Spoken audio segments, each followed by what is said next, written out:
US and China have agreed to significantly decrease tariffs on goods being sold between the two economies after a successful round of talks which took place in Switzerland over the weekend. After months of economic brinksmanship, the US and China have reached a temporary truce in their ongoing trade war. In a surprise move, both sides have agreed to slash their previously crippling tariffs, giving businesses and investors a sigh of relief, at least for the next 90 days.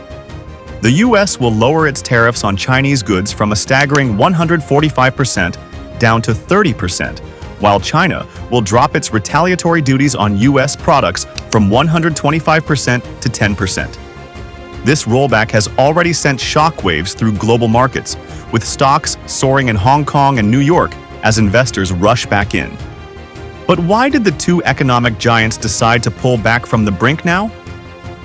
And what does this temporary truce mean for industries, jobs, and the global economy?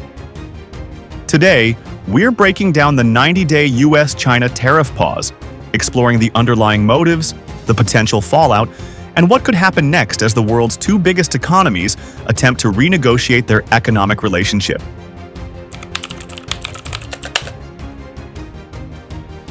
The US-China trade conflict has been years in the making. The seeds were sown during Donald Trump's first term when he launched a tariff campaign against China, aiming to force Beijing to reform its trade practices. Trump accused China of unfair trade tactics, including intellectual property theft, forced technology transfers, and state subsidies to Chinese companies. The initial tariffs, which began at 10% and 25%, quickly escalated, with Trump imposing duties on nearly every Chinese import by 2019.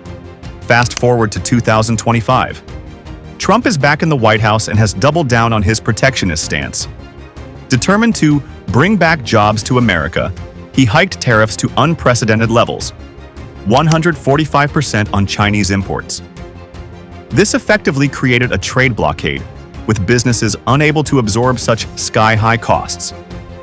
Beijing retaliated, raising tariffs on US goods to 125%, impacting everything from soybeans to semiconductors. The result? A collapse in bilateral trade, with supply chains disrupted, prices surging, and layoffs mounting on both sides of the Pacific. US exports to China fell by 45%, while Chinese exports to the US dropped by 30%, according to data from the US Commerce Department.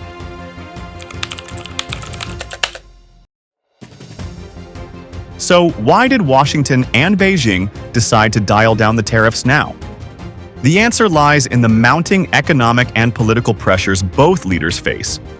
For Donald Trump, the economic fallout from his tariff blitz threatened to undermine his second-term agenda. While he campaigned on a platform of economic nationalism, the reality on the ground has been a sharp decline in consumer spending and business investment. U.S. retailers, already reeling from high inflation, were forced to pass on tariff costs to consumers, leading to higher prices on everyday goods, from toys to electronics. Small businesses, which account for nearly 80% of all U.S. jobs, have been hit particularly hard. Unlike major corporations like Apple or General Motors, these businesses lack the resources to shift production or source new suppliers outside China. With import costs skyrocketing, many small firms faced layoffs or closures. Meanwhile, President Jinping is grappling with his own economic challenges. China's economy, already weakened by the lingering effects of COVID-0 lockdowns and a real estate crisis, is now dealing with the fallout from Trump's tariffs. The apparel sector, for instance, is a critical export industry for China, employing millions of low-skilled workers. But with 145% US tariffs, orders have plummeted, and 16 million jobs are at risk, according to estimates from Goldman Sachs. The government's unemployment insurance fund has seen payouts surge by 22.4% in the first quarter of 2025, reaching 46.5 billion yuan, 6.4 billion. Maintaining economic stability is paramount. As the trade war dragged on, public support for his fight-to-the-end stance began to waver, with ordinary citizens increasingly concerned about job losses and rising living costs.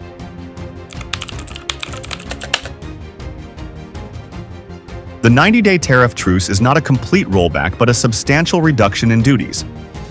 Here's a breakdown of the key points. 1. Tariff reductions. The US will cut tariffs on most Chinese imports from 145% to 30%. China will lower its duties on US goods from 125% to 10%. Second, economic dialogue. Forum. Both sides have agreed to establish a new economic dialogue platform in Geneva. This forum will serve as a venue for negotiators to address underlying issues such as intellectual property rights, tech transfers, and subsidies. 3. Revised export controls. The US will temporarily ease restrictions on Chinese tech companies, allowing limited imports of US semiconductors and advanced machinery. 4th, verification and monitoring.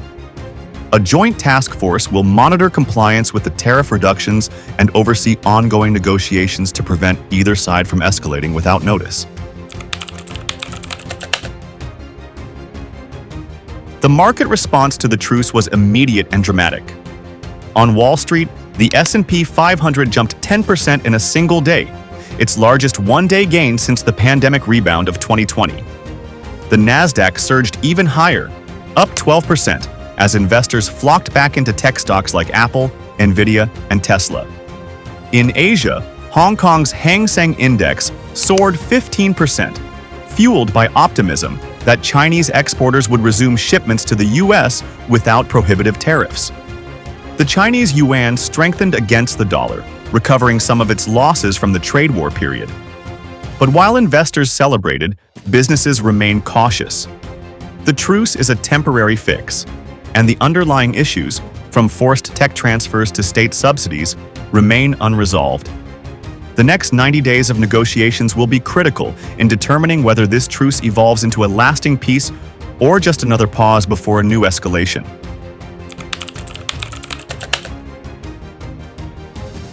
One, apparel and textiles.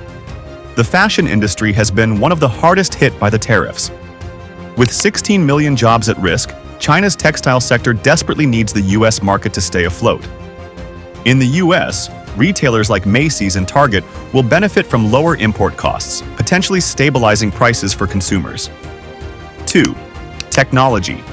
The truce offers temporary relief to tech firms reliant on Chinese components. Companies like Apple and Intel can now resume importing semiconductors and electronic parts at lower tariffs. 3.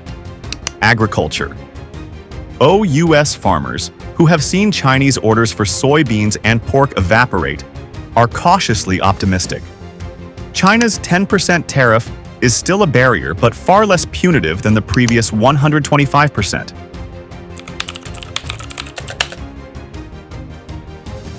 For Trump, the truce allows him to claim a victory. He can argue that his tough stance forced China to the negotiating table.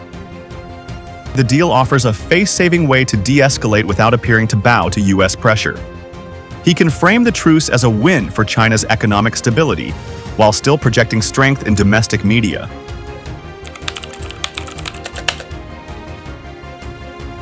The 90-day truce is a fragile peace. If negotiations falter, tariffs could snap back, sending markets into another tailspin. But if the talks succeed, we could see a new framework for US-China trade, one that addresses core issues like tech transfer and state subsidies. Call to action. Do you think this truce will hold? Is it a genuine attempt to resolve differences, or just a brief pause before the next trade war escalation? Let us know in the comments below. And if you enjoyed this analysis, hit the subscribe button and stay tuned for more updates on global trade and economic power plays. Thanks for watching Cutting Edge Insights.